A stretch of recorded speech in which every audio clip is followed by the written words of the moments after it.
తీర్థయాత్రలు ఛానల్ ప్రేక్షకులకు నమస్కారం. మాసానాం మార్గశీర్షానాం అని అంటారు.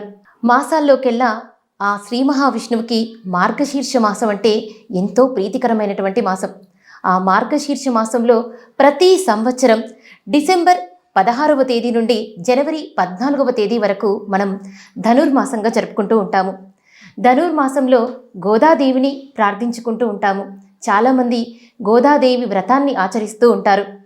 నీలాత్తు తుంగస్తనగిరితటీ సుప్తముద్బోధ్య కృష్ణం పారార్ధ్యం స్వం శృతిశతశిర సిద్ధమధ్యాపయంతి స్వోచ్ఛిష్టాయాం స్రజిణీగళితం యా బలాత్కృత్య ముంచై గోదా తస్యై నమః ఇదమిదం భూయ ఏవాస్తు భూయః అని గోదాదేవిని ప్రార్థించుకుంటూ ఉంటారు. ఈ నెల రోజుల పాటు ధనుర్మాసంలో గోదాదేవి ప్రార్థనతో ప్రతి ఒక్కరూ వారి సూర్యోదయాన్ని ప్రారంభించుకుంటూ ఉంటారు. ఈ నెల రోజులు అమ్మవారిని ఎంతో భక్తి శ్రద్ధలతో కొలుచుకుంటూ ఉంటారు. మరి ఈరోజు ఆ గోదాదేవి వ్రతం యొక్క విశిష్టతను గురించి మనకు వివరించడానికి, ఆ గోదాదేవి యొక్క ప్రాశస్త్యాన్ని, ధనుర్మాసం యొక్క ప్రాశస్త్యాన్ని మనకు వివరించడానికి మనతో పాటు ఉన్నారు మయూరగిరి పీఠాధీశులు, జ్యోతిష్య వాస్తు ఆగమ శాస్త్ర పండితులు శ్రీ నమిలికొండ రమణాచార్యులు గారు. నమస్కారం గురువుగారు. నమస్తే అమ్మా. గురుగారు, మనం ఇప్పుడు ధనుర్మాసంలో ఉన్నాము. ప్రతి సంవత్సరము డిసెంబర్ 16 నుండి జనవరి 14 వరకు ధనుర్మాసాన్ని అత్యంత వైభవంగా జరుపుకుంటూ ఉంటాము. ధనుర్మాసం యొక్క విశిష్టత ఏంటి? అసలు ధనుర్మాసాన్ని ఎందుకు జరుపుకుంటూ ఉంటారు? జై శ్రీమన్నారాయణ. చక్కటి ప్రశ్న మీరు అడిగారు. మన తీర్థయాత్ర ఛానల్ వారికి ద్వారా లోకానికి మేము అందించాలనుకుంటున్నాం. మంచి ప్రశ్న.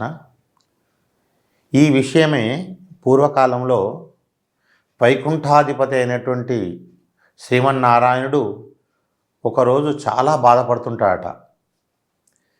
అయ్యో, నేను ఇన్ని అవతారాలు నేను భూమి మీదకి వచ్చాను, అయినా నా భక్తులు నా మీద మనసు పెట్టడం లేదు, రకరకాలమైనటువంటి కలి మాయలో పడిపోతున్నారు అని బాధపడుతున్నటువంటి సమయంలో అక్కడే శ్రీదేవి భూదేవి గారు ఇద్దరు కూడా ఉంటారు. ఉన్నప్పుడు ఆ భూదేవి అంటుంది, స్వామి నువ్వు ఇంతగానం బాధపడుతున్నావు ఏంటి అంటే, నా భక్తుల గురించి, నా ప్రజల గురించి నేను బాధపడుతున్నాను. వాళ్ళు ఏమైనా కూడా యమలోక మార్గం వైపే పయనిస్తున్నారు, కానీ మోక్షాన్ని పొందడానికి వాళ్ళు ఆసక్తి చూపెడుతలేరు అనగానే ఆ భూదేవే గోదాదేవిగా తులసి కోటలో విష్ణు చిత్తుల వారికి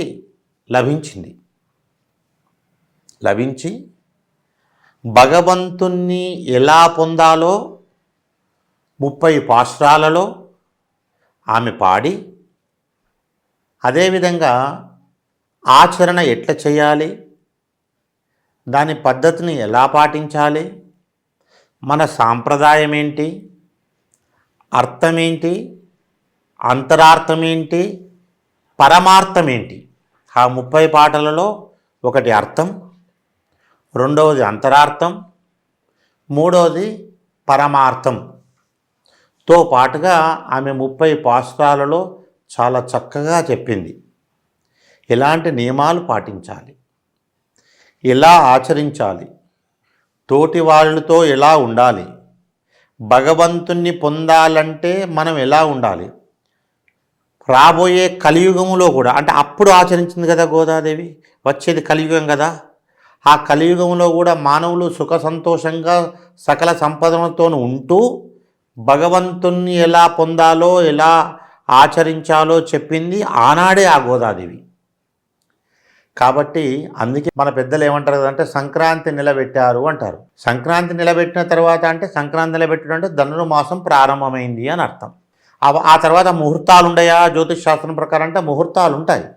కానీ పెద్దలు ఏం చేశారు, సంక్రాంతి నిలబెట్టిన తర్వాత ఒక శాసనం చేశారు. సంక్రాంతి నిలబెట్టారు అంటే ఏ పెళ్ళిళ్ళు చేసుకోవద్దు, ఏ ముహూర్తాలు చేసుకోవద్దు, ఎక్కడికి పోవద్దు.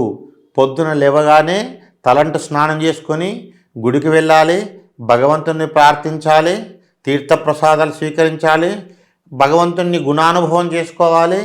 సాయంకాలం విష్ణు సహస్రనామం, గోపాల సహస్రనామం, లక్ష్మీనారాయణ హృదయం లాంటి పారాయణాలు చేసుకోవాలి. మళ్ళీ తీర్థప్రసాదాలు తీసుకోవాలి. ఆ నెల రోజులు ఎక్కడికి పోకుండా ఉండడం కోసం అలనాటి పెద్దలు సంక్రాంతి నిలబెట్టినట్టే అన్నీ బంద్. ఇక మనం ఎటు ప్రయాణాలు పెట్టుకోవడం కానీ ఏ కార్యక్రమాలు చేసుకోవడం కానీ ఉండకూడదు అని నిర్ణయించారు. దాన్ని సంక్రాంతి నిలబెట్టడం అంటారు. కానీ వాళ్ళకి తెలియక ఇప్పుడు పీడ దినాలని ముహూర్తాలు చేసుకోవద్దు అంటారు. కానీ దానికి దీనికి సంబంధం లేదు. ఇప్పుడు మన జ్యోతిష పండితులు వాళ్ళు పంచాంగకర్తలు వాళ్ళు ఏం చేస్తుంటే సంక్రాంతి నిలబెట్టినా కూడా మార్గశిర మాసంలో మంచి రోజులు ఉంటున్నాయి, పుష్యమాసం దాకా చేసుకోవచ్చు అంటున్నారు. కానీ ఆ నెల రోజులు గనక ఎవరైతే ఆ ధనుర్మాస వ్రతాన్ని గోదాదేవి ఎట్లయితే తాను ఆచరించే లోకానికి ఆచరింపజేసిందో ఆ వ్రతాన్ని గనక ఆచరిస్తే సకల సంపదలు మనకు కలుగుతాయి, సకల ఐశ్వర్యాలు సిద్ధిస్తాయి, అనారోగ్య బాధలన్నీ కూడా తొలగిపోతాయి. ఈ ముఖాలు ఇప్పుడు చూడండి, చాలామందికి రకరకాలమైనటువంటి వ్యాధులు, చిన్న చిన్న పిల్లలకు ఇబ్బందులు, చిన్న చిన్న ఆడపిల్లలకు కడుపులో సమస్యలు, గర్భసంచి సమస్యలు, ఎవరికి చూసినా ముఖాల నొప్పులు, కాళ్ళ నొప్పులు, ఇలాంటి రకరకాలమైనటువంటి రకరకాల సమస్యల్లో ఉంటున్నారు. కానీ ఇవన్నీ కూడా నేను చెప్పాను కదా, పరమార్థంలో ఆమె ముందుగానే మనకు చెప్పింది. అందుకే ఈ నెల రోజులు గనక చక్కగా ఈ వ్రతాన్ని ఆచరించితే చక్కటి శుభాలు సంపదలు మనకు చేకూరుతాయి. గురువుగారు, మరి ఈ గోదాదేవి వ్రతాన్ని ఎలా ఆచరించాలి? ఈ వ్రతాన్ని ఆచరించడానికి కావలసినటువంటి నియమాలు ఏంటి? ఈ వ్రతాన్ని ఆచరించడం వల్ల కలిగేటువంటి ప్రయోజనాలు ఏంటి? సంతోషం. మొట్టమొదటి ప్రశ్న, ఈ వ్రతాన్ని ఎలా ఆచరించాలి, దీనివల్ల మనకేం ప్రయోజనం, ఎప్పుడు ఆచరించాలనేది కూడా మనకు కావాలి. సహజంగా ధనుర్మాస వ్రతం అంటే మనకు ధనుస్సు రాశిలోకి సూర్యుడు ఎప్పుడైతే ప్రవేశిస్తాడో దాన్ని మనం ధనుర్మాసము అంటాము. పూర్వకాలంలో సింహమాసం అని, తులామాసం అని, మేషమాసం అని, వృషభ మాసం అని మాసాలు ఉంటుండే. ఇప్పుడు చైత్రం, వైశాఖం, జ్యేష్టం, ఆషాఢం ఎట్లా ఉన్నాయో పూర్వకాలంలో మనకి ఈ మాసాలను పెట్టుకున్నారు. దేవగురువు అయినటువంటి బృహస్పతి ఇంటికి సూర్యుడు ప్రవేశించిన దాన్ని మనం ధనుర్మాసము అంటాం. ఆ ధనుర్మాసం చాలా పవిత్రమైనటువంటిది మాసం. ఆ మాసంలో విష్ణు చిత్తుల వారికి దగ్గర దొరికినటువంటి గోదాదేవి ఒక వ్రతాన్ని చేసింది. ఆ వ్రతం పేరే కాత్యాయని వ్రతమని, వ్రతమని, ధనుర్మాస వ్రతమని వాటికి పేర్లు. అయితే ఆమె ఉదయాన్నే తలంటు స్నానం చేసుకొని శుభ్రమైనటువంటి వస్త్రాలు ధరించి తోటి వారిని లేపుకొని, అంటే ఒకతే తాను చేయలే, అంటే స్వార్థాన్ని వీడి భగవంతుని యొక్క అనుగ్రహం అందరికీ కలగాలనేటువంటి ఉద్దేశం చేత తోటి వాళ్ళందరినీ కూడా లేపుకొని పొద్దున్నే వెళ్ళి వాళ్ళ ఇళ్ళకు దర్వాజలు కొట్టి లేపి వాళ్ళందరినీ తయారు చేసుకొని చక్కగా ఈ వ్రతాన్ని ఆచరించింది. ఇది వ్రతం ఆచరించే పద్ధతి ఒకటి. ఎప్పుడైతే మనం ధనుర్మాసం ప్రారంభమవుతుందో అప్పటి నుంచి ఈ 30 రోజులు మనం ఈ వ్రతాన్ని మనం ఆచరిస్తాం. ఈ 30 రోజులు ఆచరించే వ్రతాన్నే మనకు ధనుర్మాస వ్రతము అంటాం. అయితే కొన్ని రోజులు ఆమె అందరినీ కలుపుకొని పోవడానికే ప్రయత్నం చేసింది. ఏమండయ్యా పిల్లలారా, మీరు లెండి, మీరు రండి, మనమందరం కూడా మాధవుణ్ణి పొందుదాము.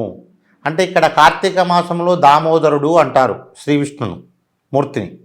ఇక్కడ మాధవుణ్ణి పొందుదాము, రంగనాథుణ్ణి, మాధవుడే రంగనాథుడు, మాధవుణ్ణి పొందుదాము, మనం అందరం రండి, మనందరూ కూడా భగవంతుని యొక్క అనుగ్రహం మనకు కలగాలి అని అందరినీ కలుపుకొని పోయి ఆచరించింది ఆ తల్లి ఆ వ్రతాన్ని.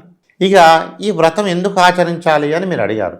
ఈ వ్రతం ఆచరించడం వల్ల మొట్టమొదలు భగవంతుని యొక్క అనుగ్రహం మనకు కలుగుతుంది. భగవంతుని యొక్క అనుగ్రహమే గనక మనకు కలిగినట్లయితే సకల సంపదలు మనకు కలుగుతాయి. ఎలాంటి సంపదలు? సకల సంపదలు పెళ్ళిళ్ళు కాని వాళ్లకు పెళ్ళిళ్ళు అవుతాయి, ఇల్లు లేని వాళ్లకు ఇల్లు అవుతుంది, ఉద్యోగం కావాల్సిన వాళ్లకు ఉద్యోగం అవుతుంది, మనశ్శాంతి కావాల్సిన వాళ్లకు మనశ్శాంతి ఉంటుంది, ఆరోగ్యం కావాల్సిన వాళ్లకు ఆరోగ్యం ఉంటుంది, ఐశ్వర్యం కావాల్సిన వాళ్లకు ఐశ్వర్యం, ఆనందం కావాల్సిన వారికి ఆనందం, అష్ట ఐశ్వర్యాలు సిద్ధిస్తాయి. అందుకే దీని పేరు శ్రీవ్రతము అన్నారు. ధనుర్మాస వ్రతంతో పాటుగా శ్రీవ్రతము అని కూడా అన్నారు. అంటే సకల సంపదలను ఇచ్చేటువంటి వ్రతం. ఇది కేవలం ఒక్క ప్రయోజనం కాదు, సకల ప్రయోజనాలతో కూడుకున్నటువంటిది. అందుకే మన పెద్దలు పూర్వకాలంలో నెల రోజులు ఈ వ్రతాన్ని నియమంగా చేయాలనే ఉద్దేశం చేత ఏ పనులు పెట్టుకోవద్దని, ఎలాంటి శుభకార్యాలు పెట్టుకోవద్దని సంక్రాంతి నిలబెట్టిండ్రు. ఇక అన్నీ బంద్, కేవలం భగవంతున్నే మనం ఆరాధించాలి అనేటువంటి ఒక నియమాన్ని మనకు ఆనాడు మన పెద్దలు ఏర్పాటు చేశారు. ఆనాడు గోదాదేవి, ఈనాడు ఉన్నటువంటి గోదాదేవి ఆనాటి భూదేవి. ఆమె భక్తులను ప్రజలను ఉద్ధరించడానికే ఆమెకు విష్ణు చిత్తుల వారి యొక్క తులసి తోటలో దొరికి, ఎందుకంటే విష్ణు చిత్తుల వారు చాలా మహాభక్తుడు, ఆయనకు నిస్వార్థపరుడు. ఆయనకు ఒక్కటే తెలుసు, ప్రొద్దున లేవాలి, తులసి దళాలు తెంపుకోవాలి, చక్కగా తులసి మాలలు అల్లాలి, తులసి మాల అల్లిన తర్వాత ఆ పిరమాన్లకు అంటే ఆ రంగనాథ స్వామికి సమర్పించాలి, ఆ మాధవునికి సమర్పించాలి, తర్వాత మధ్యాహ్నం కాసేపు విశ్రాంతి తీసుకోవాలి, సాయంకాలం మళ్ళీ తులసి తోటకు వెళ్ళాలి, మళ్ళీ నీరు అక్కడ తులసి తోట దగ్గర ఉన్న చెట్లకు మంచిగా నీళ్లు పోయాలి, ఆ తర్వాత అక్కడ ఉన్నటువంటి కలుపు మొక్కలు ఏమైనా ఉంటే ఆ కలుపు మొక్కలను తొలగించాలి, సాయంత్రం విశ్రాంతి తీసుకోవాలి, మళ్ళీ ప్రొద్దున లేవాలి, భగవంతుని ఆరాధించాలి, మాలలు సమర్పించాలి. ఇదొక్కటే తెలుసు తప్ప ఆయన జీవితంలో ఇంకా వేరే ఎలాంటి ఆలోచన లేనటువంటి వ్యక్తి ఆ విష్ణు చిత్తుల వారు. ఇలాంటి ఆ స్వామి దగ్గర నేను, అలాంటి సేవకుని దగ్గర, అలాంటి భక్తుని దగ్గర నేను అవతరించాలనుకున్నది ఆ భూదేవి అయినటువంటి గోదాదేవి. అక్కడ అవతరించింది. అవతరించిన తర్వాత ఈ విష్ణు చిత్తుల వారు రోజు ఆ మాలలు తీసుకుపోయి స్వామికి సమర్పిస్తుంటే, ఆ భగవంతుని యొక్క లీలలు చెబుతూ ఉంటే ఈమె కూడా నేను కూడా భగవంతుని పొందాలి పొందాలి పొందాలి అనుకొని, భగవంతుని అనుగ్రహం నాకు కావాలి కావాలి అనుకొని చివరిగా భగవంతున్నే నేను కళ్యాణం చేసుకోవాలి అనేదాకా ఆమె ప్రేమ మెల్లమెల్లగా మెల్లమెల్లగా మెల్లమెల్లగా పెరుక్కుంటూ పోయింది. పోయిన తర్వాత ఒక్కొక్క రోజు విష్ణు చిత్తులు ఈరోజు ఇలా మాల అల్లుదాం, ఒకరోజు భగవంతునికి ఏ మాల అయితే బాగుంటుంది, అందంగా ఉంటాడు, ఇట్లా అల్లుదామని ఆయన విష్ణు చిత్తుల వారు చెప్పినా కొద్దీ ఈమె కూడా మాలలు అల్లుతూ ఉండే. ఈమె అల్లుతూ అల్లుతూ ఒకవేళ భగవంతుణ్ణి పెళ్లి చేసుకుంటే మరి ఈ మాల కనుక నేను కనుక వేసుకుంటే ఎట్లా ఉంటుందో అనుకొని తాను కూడా ఒక మాలను తీసుకొని మెడలో ధరించింది. ధరించి అద్దంలో చూసుకుంది. ఓహో, స్వామి అలా ఉంటాడు, నేను ఈ మాల వేసుకుంటే ఇలా ఉంటాను అనుకుంది. ఆ వేసుకున్నటువంటి ఆ సమయంలో తన తండ్రి అయినటువంటి విష్ణు చిత్తులు చూసి, ఓయి ఎంత పని చేశావమ్మా తల్లి, అవి భగవంతునికి సమర్పించవలసినటువంటి మాలలు నువ్వు వేసుకోవడం ఏంటి అని కోపంగానే గాబరగా ఆ మాల తీసింది. తీసేసరికి కేశపాశము అని ఒకటి ఉంటుంది కదా, ఆ వెంట్రుక ఆ మాలలో ఉంది. ఆ మాలతో పాటుగా ఆ మాలను పక్క పెట్టారు. మళ్ళీ వేరే మాలలల్లి తీసుకుపోయి సమర్పించారు భగవంతునికి. సమర్పించినప్పుడు ఆ పరమాత్ముడు పోయి అటు విష్ణు చిత్తుల వారికి ఇటు అర్చక స్వామికి ఇద్దరికి కూడా రాత్రి కలలో కనపడి, ఏ మాలైతే నాకు అల్లి ఏ అమ్మాయి మెడలో ధరించి పక్కకు వేసిందో ఆ మాలే నాకు కావాలని భగవంతుని కోరాడు. అప్పుడు ఆ మాలను తీసుకుపోయి భగవంతునికి సమర్పించడం వల్ల ఆ మాలలో ఈ కేశం ఉంది కదా, వెంట్రుక, ఆ కేశం అందుకే ఆ కేశంకు ఉండేటువంటి ఒక అనుబంధం కేశపాశము అంటారు. అది ధరించడం వల్ల ఆ వారిద్దరి మధ్యలో గాఢమైనటువంటి అనుబంధం పెరిగింది. ఇంకా భగవంతుని పొందాలంటే తత్వం పెరిగి ఈ వ్రతం చేసింది. ఆ భగవంతుని తాను పొందాలి అనేటువంటి నెపం చేత లోకమంతా కూడా, అంటే ఆమె అవతారమే అందుకోసం, లోకాన్ని తనిపేయడానికి, లోకమంతా కూడా తరించాలి, లోకానికి కూడా సకల సంపదలు కలగాలి అని ఈ వ్రతాన్ని ఆచరిస్తూ మనకు ఆశువుగా ఒక 30 పాటలు పాడింది. ఆ 30 పాటలే మనకు ఈ తిరుప్పావై పాశురాలు. ఒక్కొక్క రోజు ఒక్కొక్క పాట, అంటే ఒక్కొక్క పాశురం పాడింది. పాడి దానిలోనే నియమాలు మనకు అన్నీ చెప్పింది. గురువుగారు ఇంత చక్కగా వివరించారు అమ్మవారి గోదా వ్రతం గురించి. మరి ఆ కాలంలో గోదాదేవి ఇంత చక్కగా ఆ వ్రతాన్ని ఆచరించి రంగనాథ స్వామిని పొందింది. మరి ఇప్పుడు ఈ కలియుగంలో ప్రజలు ఎలా ఈ వ్రతాన్ని ఆచరించాలి? సంతోషము, మంచి ప్రశ్న, అందరికి ఉపయోగపడే ప్రశ్న. అది కూడా ఈ కలియుగంలో ఆ కాలంలో గోదాదేవి ఆచరించినటువంటి ఆ వ్రతాన్ని, రేపల్లెలో ఆచరించిన వ్రతాన్ని గోదాదేవి ఆచరించింది. గోదాదేవి ఆచరించినటువంటి వ్రతాన్ని మనం ఇప్పుడు ఈ కలియుగంలో ఆచరిస్తున్నాం. అంటే ఇప్పుడు మనకి ఈ కలియుగం ప్రారంభమై సుమారు 5300 రోజులు ఏదో 300 సంవత్సరాలని ఏదో చెప్తున్నారు. సరే, మనకు దాని జోలికి మనకు అవసరం లేదు. ఇప్పుడు మనం ఈ కలియుగంలో మనం ఎట్లా ఆచరించాలి అనేటువంటిది కూడా అమ్మనే చెప్పింది. నెయ్యం నోం పాలం నోం నాట్కాలే నీరాడి, ఏవేవి పదార్థాలైతే మనం తినాలి, ఏవేవి పదార్థాలైతే మనం తినకూడదు అనేటువంటి విధి విధానాన్ని కూడా ఆమె ఎంత ముందు చూపు ఆ తల్లికి మన మీద, మనలాంటి వాళ్ళు, ఎందుకంటే అల్పసుఖాల వెంట ప్రాకులాడుతూ శాశ్వతమైనటువంటి ఆనందాన్ని దూరం చేసుకునేటువంటి వాళ్ళు ఈ కలియుగంలో పుడతారు, అల్పులు ఉంటారు. అటువంటి వాళ్లకు వాళ్ళని ఎలా ఉద్ధరించాలో ఆనాడే ఆమె తెలియజేసింది. అందుకే నేను ఇందాక మీరు అన్నారు, అర్థం, పరమార్థం, నిగూఢార్థం. అలా కొన్ని నిగూఢార్థాలు ఉంటాయి, అవి మనం అర్థం చేసుకోవాలి. అది భగవతత్వం. పరమార్థం అంటే భగవతత్వం. ఆమె మనం చక్కగా ఈ కలియుగానికి తగ్గట్టుగా నేను మీకు మీ తీర్థయాత్రలు ఛానల్ ద్వారా మీకు చెప్తాను.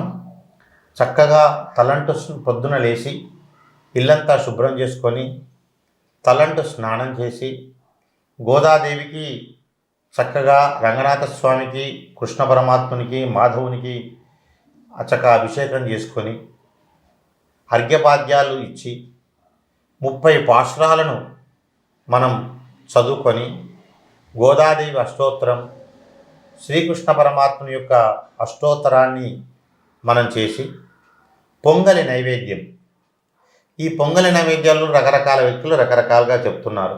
కానీ మనకు శాస్త్రంలో చక్కగా బెల్లముతో గూడాన్నం, బెల్లము, అన్నము, జీలకర్ర, మిరియాలు, కొంచెం పసుపు వేస్తే ఇది ఒక రకమైనటువంటి ఈ చలికాలానికి వాత కప్ప పితాములు తొలగించడానికి ఇది ఒక మందు. యాక్చువల్గా ఈ ప్రసాదం కూడా పూర్వకాలంలో దేవాలయానికి వెళ్ళి తీర్థాన్ని, ప్రసాదాన్ని తీసుకున్నటువంటి వాళ్లకు ఇప్పటి వరకు చాలామంది PAN 40 టాబ్లెట్ వాడలేదు.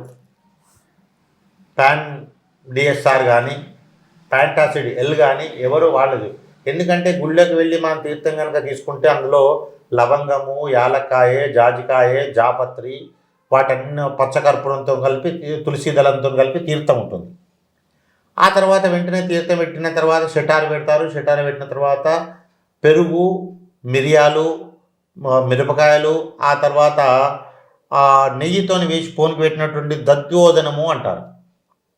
ఇప్పుడు మనం బ్రేక్ఫాస్ట్ అంటున్నాం కదా, అదే దద్యోదనాన్ని పెడతారు. పెడితే నీకు యాసిడిటీ అనేటువంటిది ఉండదు. అసలు జీవితంలో అల్సరు అనేటువంటిది రాదు.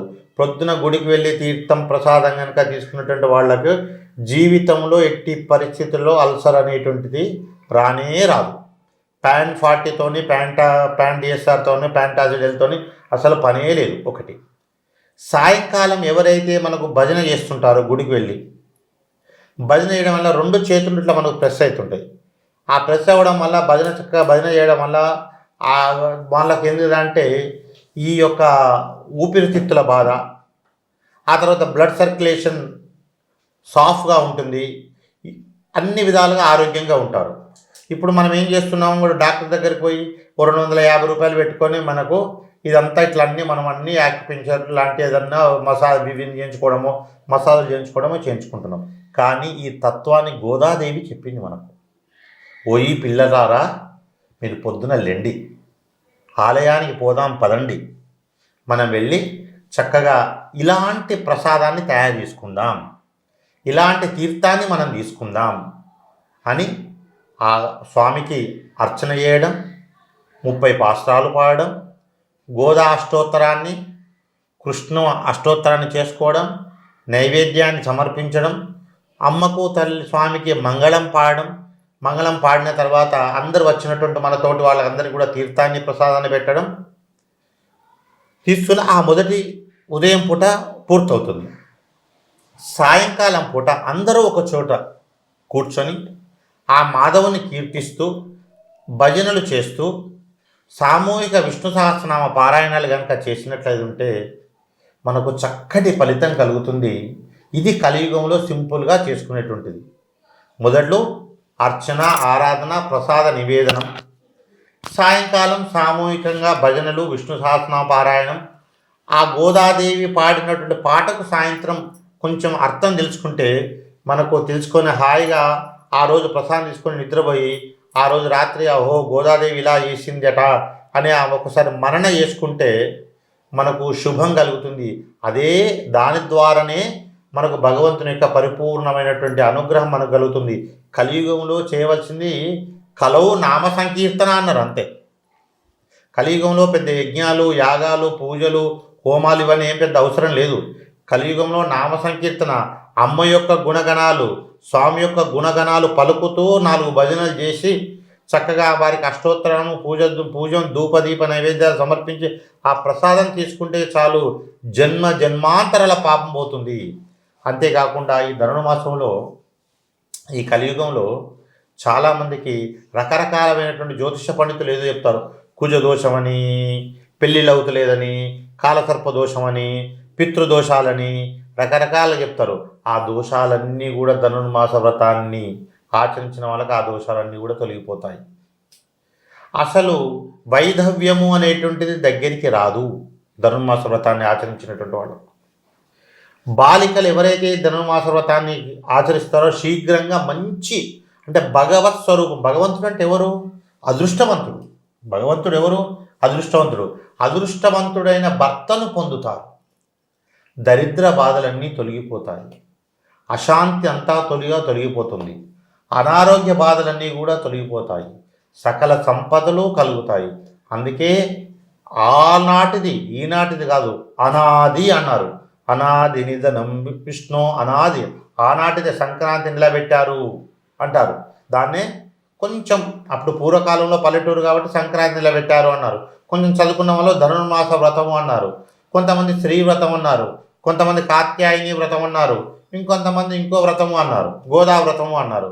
కాబట్టి ఈ వ్రతాన్ని ఈ కలియుగంలో సింపుల్గా ఇంత సింపుల్గా చేసుకుంటే ఎన్నో వేల రెట్ల ఫలితం మనకు కలుగుతుంది. ఇది మన కలియుగంలో చేసుకునేటువంటి పద్ధతి. గురువుగారు, ధనుర్మాసంలో 27వ రోజు కుడారై ఉత్సవాన్ని జరుపుకుంటూ ఉంటారు. ఈ కుడారై ఉత్సవం వెనుక ఉన్నటువంటి విశిష్టత ఏంటి? ఓకే అమ్మ గోదాదేవి ధనుర్మాస వ్రతాన్ని ప్రారంభం చేస్తుంది. చేసి ఒక్కొక్క గోపికను, మొదలు 5 గోపికలను, ఆ తర్వాత 5 గోపికలను, ఒక్కొక్క 10 మంది గోపికలను, ఆ తర్వాత వాళ్ళతో కలిసి ఆడి పాడి వాళ్ళకు స్నానాలు చేయించి అందరిని తీసుకొని ఆ మాధవుని యొక్క సన్నిధానానికి వెళుతుంది. మరి మనం త్వరగా రండిరా, మనం పూజ చేసుకుందాము అంటే ఎవరు రారు కదా. ఏం పూజ, ఎందుకు చేస్తున్నాము, దానివల్ల ఏం ప్రయోజనము అని అడుగుతారు. అందుకే ఆ తల్లి ఒక్కొక్క గోపిక ఇంటికి వెళ్ళి ఈ మాధవుణ్ణి ఆరాధించడం వల్ల ఈ ప్రయోజనం కలుగుతుంది, మనకు ఈ లాభం కలుగుతుంది అని చెప్పుకుంటూ ఒక్కొక్కరిని వాళ్ళని మోటివేట్ చేసుకుంటూ అందరినీ తీసుకొని అక్కడ ఆ నందగోప భవనంలోకి ప్రవేశిస్తుంది. ప్రవేశించిన తర్వాత ఆ నందగోపుడు కూడా లోపలికి పంపిస్తాడు. సింహాసనం పాటు ఓంగిపాటు అవన్నీ ఉంటాయి.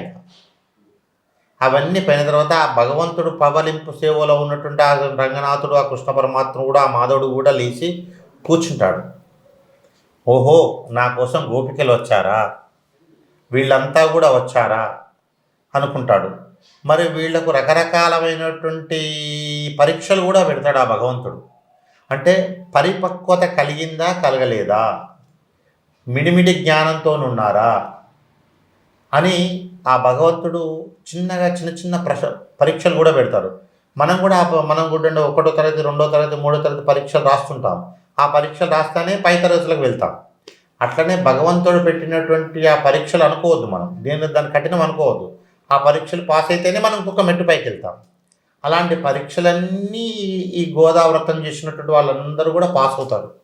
పాస్ అయి ఆ పైకి పోయి పరమాత్మనిగా పొందుతున్నారు, పరమాత్మని దర్శనం చేసుకుంటున్నారు అన్నప్పుడు, పరమాత్మను అనుగ్రహం కలుగుతుంది అన్నప్పుడు గురువుల దగ్గరికి కానీ, గర్భవతుల దగ్గర కానీ, చిన్నపిల్లల దగ్గర కానీ, పెద్దల దగ్గర కానీ, దేవుని దగ్గర కానీ పోయినప్పుడు ఉట్టి చేతిలో పోవద్దు కదా. కాబట్టి పరిపక్వత కలుగుతారు. అప్పటికే వాళ్ళకి 26 రోజులు అవుతుంది ఈ వ్రతం చేసి. ఆ 27వ రోజు వస్తుంది, కూడారై విల్లుం షీర్ గోవిందా అని. ఆ 27వ రోజు వీళ్ళందరూ కూడా అంతా ఆ గంగాలలో ఎవరింట్లో వాళ్ళ మధ్య ప్రసాదాన్ని తయారు చేసుకొని, శుభ్రమైనటువంటి వస్త్రాల చేత ఆ ప్రసాదాన్ని అంతా తయారు చేసుకొని, మాధవుని చూడాలి, నా ప్రసాదం మాధవునికి సమర్పించాలి అని వెళ్ళి అందరూ కూడా ఆ ప్రసాదాలన్నీ కూడా వచ్చినటువంటి ఆ గోపికలందరూ కూడా ఆ మాధవునికి ఆ ప్రసాదాన్ని సమర్పిస్తారు. మాధవుడు చాలా ఆనందపడతాడు, తృప్తి పడతాడు. తృప్తిపడి ఆ అందరి ప్రసాదాలు తీసుకుంటాడు. తీసుకొని తాను స్వీకరించి ఆ స్వీకరించినటువంటి శేషప్రసాదాన్ని అందరికీ ఇస్తాడు. ఎవరైతే ఆ శేషప్రసాదాన్ని వీళ్ళు స్వీకరిస్తారో వాళ్లకు జన్మాంతర పాపాలు, 7 జన్మల సంబంధం అంటారు కదా, 7 జన్మల చేసుకున్నటువంటి పాపాలన్నీ కూడా తొలగిపోతాయట. రకరకాలైనటువంటి, ఎందుకంటే భగవంతుని యొక్క అనుగ్రహం కలిగినాక ఇంకేముంటుంది మనకు, సకల దోషాలన్నీ తొలగిపోతాయట. ఇటు 7 జన్మలు అటు 7 జన్మలు తరిస్తాయట ఆ ప్రసాదం ద్వారా, భగవంతుని యొక్క అనుగ్రహ వర్షం. అందుకే మన అన్నాన్ని ఏమంటాం, సాదము అంటాం. భగవంతుని నైవేద్యం పెట్టిన తర్వాత ఆ సాదం ఏమవుతుంది, ప్రసాదంగా మారిపోతుంది. అన్నానికే పేరు సాదం. మనం అన్నం వంట చేస్తాం, దాన్ని అన్నం అంటాం. అది భగవంతుని నివేదన పెడితే దాన్ని ప్రసాదం అంటాం. అట్లనే వీళ్ళంతా కూడా ఈ కూడారై ప్రసాదాన్ని, ఆ పాయస ప్రసాదాన్ని, భగవంతుని స్వీట్ అంటే ఇష్టం కదా, కాబట్టి ఆ భగవంతునికి ప్రసాదం పెడతారట. ఆ పెట్టిన తర్వాత ఆ ప్రసాదం స్వీకరించినట్టు ఆ పరమాత్మ ఆ శేష ప్రసాదాన్ని వీళ్ళందరూ తీసుకుంటారట. తీసుకొని వీళ్ళు భగవంతుని యొక్క అనుగ్రహాన్ని, ముక్తిని పొందుతారట. భగవంతుని లోపల లీనం అవుతారట. వైకుంఠానికి తర్వాత కాలానంతరం వైకుంఠానికి వెళ్తారట, మోక్షాన్ని పొందుతారట. అది కూడారైలో ఉండేటువంటి అంతరార్థం. ప్రతి సంవత్సరం భోగి రోజు ఈ నెల రోజుల పాటు కూడాను గోపికలందరూ కూడాను ఈ గోదాదేవి వ్రతాన్ని ఆచరించి చివరి రోజు భోగి రోజు గోదా రంగనాథ స్వామి యొక్క కళ్యాణాన్ని జరిపించడం జరుగుతుంది. గోదా రంగనాథ స్వామి కళ్యాణం గురించి వివరించండి. కళ్యాణము అంటే శాంతి, కళ్యాణము అంటే సౌభాగ్యం, కళ్యాణము అంటే ఆనందం, కళ్యాణము అంటే ఐశ్వర్యం, కళ్యాణము అంటే సకల సంపదలు. అందుకే పెద్దలకు దండం పెట్టగా నమస్కరించగానే కళ్యాణమస్తు అంటారు. మొన్న ఒక దగ్గర చూసాం మేము, పెద్దలకు నమస్కారం పెడుతున్నాడు పిల్లవాడు తెలియక, నమస్కారం పెడుతుంటే ఆ గురువుగారు ఏమన్నాడు, కళ్యాణమస్తు అన్నాడు. అనగానే స్వామి నాకు కళ్యాణం అయిపోయింది, పిల్లలు పుట్టారు, మళ్ళీ కళ్యాణం ఏంటి అని అన్నాడు. కాదు బాబు, కళ్యాణం వస్తు అంటే నీకు శుభం కలుగుతుంది అని అర్థం. కళ్యాణం అంటే శుభము, శాంతి. నిత్య కళ్యాణము, పచ్చతోరణం అంటే రోజొక్కలను వివాహం చేసుకోవాలని కాదు అక్కడ. నిత్య కళ్యాణము, పచ్చతోరణం అంటే వాళ్ళ ఇంట్లో సకల సంపదలకు నిలయము, దాన ధర్మాలు జరుగుతాయి, గోపూజలు జరుగుతాయి, పండితులు వస్తారు, సన్మాన సత్కారాలు జరుగుతాయి. దాన్ని కూడా కళ్యాణము అంటారు. అయితే ఇక్కడ మనకు ఈ గోదా రంగనాథుల యొక్క కళ్యాణం, భోగినాడు మనకు ఈ గోదా రంగనాథుల యొక్క కళ్యాణం చేసుకోవడానికి విశేషం అంటే, ఇన్ని రోజులు మనం వ్రతం చేస్తాం కదా, వ్రతం చేసిన అక్కడ లక్ష్యం ఏంటిది, అర్థం ఏంటిది, పరమార్థం ఏంటిది, అక్కడ అమ్మ గోదాదేవి భగవంతుణ్ణి పొందడమే పరమార్థం. భక్తులందరూ కూడా భగవంతుణ్ణి అక్కడ కళ్యాణం అంటే అక్కడ భగవంతుని పొందడమే. భగవంతుని పొందితే భగవంతుని యొక్క అనుగ్రహం మనకు కలుగుతుంది. అందరికి కావాల్సింది అదే. భగవంతుని యొక్క అనుగ్రహమే మనందరికీ కావాలి.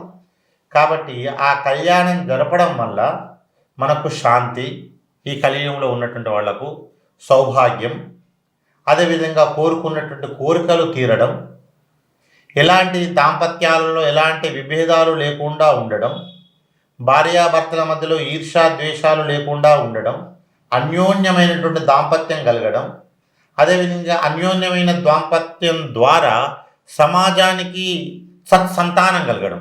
దుర్మార్గులమైనటువంటి సంతానం మనకి ఈ సమాజానికి చేటు. సత్సంతానం మనకు ఈ సమాజానికి కలగడం, సకల సంపదలు కలగడం, అది కళ్యాణానికి ఉన్నటువంటి ఒక గొప్ప పరమార్థం. అందుకే కళ్యాణం అంటే సకల సౌభాగ్యాలను ఇచ్చేది. ఇప్పుడు తిరుపతి లాంటి, భద్రాచలం లాంటి పెద్ద పెద్ద దివ్యక్షేత్రాలలో నిత్య కళ్యాణము చేస్తారు. రోజు ఎందుకు చేస్తారు భగవంతుడు అంటే, ఎవరైతే ఆ కళ్యాణాన్ని సేవిస్తారో, ఎవరైతే ఆ భగవంతుని కళ్యాణమూర్తులైనటువంటి ఆ భగవంతునికి మనసారా ప్రార్థించుకుంటారో వాళ్ళకు సకల సంపదలను ఆ భగవంతుడు అనుగ్రహిస్తాడు అని దానిలో ఒక పరమార్థం. అందుకే ఇన్ని రోజులు వ్రతం చేసిన తర్వాత శాంతిగా కళ్యాణం చేయాలని. ఇప్పుడు మనం ఏదైనా ప్రతిష్ట లాంటి కార్యక్రమాలు మనం యజ్ఞయాగం చేస్తాము, చేసినప్పటికీ కూడా లాస్ట్ రోజు మనం ఏం చేస్తాము, కళ్యాణం చేస్తాము. ఇప్పుడు శ్రీరామనవమి స్వామి 9 రోజులు నవరాత్రులు చేస్తాము, మళ్ళీ శ్రీరామనవమి తర్వాత 9 రోజు కళ్యాణం చేస్తాము. ఆ కళ్యాణం అనేటువంటిది చాలా గొప్పనైనటువంటిది. బ్రహ్మోత్సవాలలో కూడా ఒకరోజు కళ్యాణం తప్పనిసరిగా ఉంటుంది. అంటే కళ్యాణం చేయడం వల్ల సకల సంపదలు మనకు కలుగుతాయి. మనకు ఈ ధనుర్మాస వ్రతమే సకల సంపదలు కలగడానికి మనం చేస్తున్నాము. కాబట్టి ఇంకా కళ్యాణం చేయడం వల్ల ఇంకా విశేషమైనటువంటి సంపదలు కలుగుతాయి. మొత్తం మీద ఈ ధనుర్మాస వ్రతం చాలా పవిత్రమైనటువంటిది, పుణ్యమైనటువంటిది, సకల పాప హరణమైనటువంటిది. ఎవరెవరు భక్తితోని, నటన కాదు, భక్తితోని, ప్రేమతోని, దేని మీద వ్యామోహం లేకుండా, నెయ్యి తినే తిండిలో కూడా సాధారణమైన సాత్వికమైన ఆహారం, పాలు నోం ఎలాంటి మధుర పదార్థాలు స్వీకరించకుండా, తర్వాత రకరకాల మనకు కేశపాశం, జుట్టును మంచిగా రకరకాలమైనటువంటి ఆయిల్స్తోని పెట్టుకోకుండా, ముఖానికి రకరకాలైనటువంటి స్నోలు, పౌడర్స్, రకరకాలైనటువంటి కాస్మెటిక్స్ వాడకుండా, ఇవన్నీ మనకు కాదు. మన దృష్టి అంతా కూడా భగవంతుని మీదనే దృష్టి పెట్టి, భగవంతుని మీదనే మనస్సు లగ్నం చేసి, ఒక చిన్న పిల్లవాడికి చిన్న తల్లి, ఒక 3 నెలల చంటి పిల్లవాడిని అయితే తల్లి ఎట్లయితే కంటి పాపగా చూసుకుంటుందో, అట్లా భగవంతుని పుత్రవత్ వాత్సల్య అంటారు. పుత్రునిలాగా, చంటి పిల్లవాడిలాగా భగవంతుని చూసుకుంటూ, సర్పవత్ భీతి, వానికి ఏదైనా అపాయం జరుగుతుందో అని పాములాగా భయపడుకుంటూ భగవంతుని కనుక సేవ కనుక చేసుకుంటే ఆ ఇంట్లో కనక వర్షం కురుస్తుంది. ఆ పద్ధతి ప్రకారంగా ఈ ధనుర్మాస వ్రతం కనుక చేస్తే వాళ్ళ ఇంట్లో సకల సంపదలు కురుస్తాయి. ఎవ్వరు ఇల్లు లేని వాళ్ళకి ఇల్లు, పెళ్లి కావాల్సిన పెళ్ళి, ఎవరెవరు ఏ కోరికలు కోరుకుంటే ఆయా కోరికలు తప్పనిసరిగా నెరవేరుతాయి.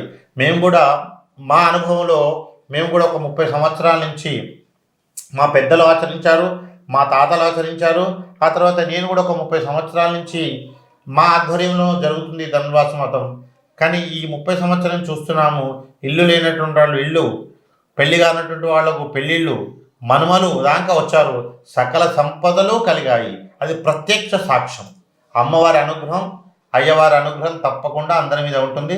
తప్పనిసరిగా ధనుర్మాస వ్రతాన్ని అందరూ ఆచరించండి, తరించండి. జై శ్రీమన్నారాయణ. ధన్యవాదాలు గురుగారు, చాలా చక్కగా వివరించారు తీర్థయాత్రలు ఛానల్ ప్రేక్షకులకి. ధనుర్మాసంలో గోదాదేవి యొక్క విశిష్టత, గోదాదేవి వ్రతాన్ని ఎలా ఆచరించాలి, ఆ గోదాదేవి కళ్యాణ మహోత్సవం గురించి, అన్నింటి గురించి కూడా గురుగారు మన తీర్థయాత్రలు ఛానల్ ప్రేక్షకులకి ఎంతో చక్కగా వివరించారు. మీకు ధన్యవాదాలు గురుగారు. జై శ్రీమన్నారాయణ. మరొక ప్రోగ్రాంతో మళ్ళీ కలుసుకుందాము. నమస్కారం.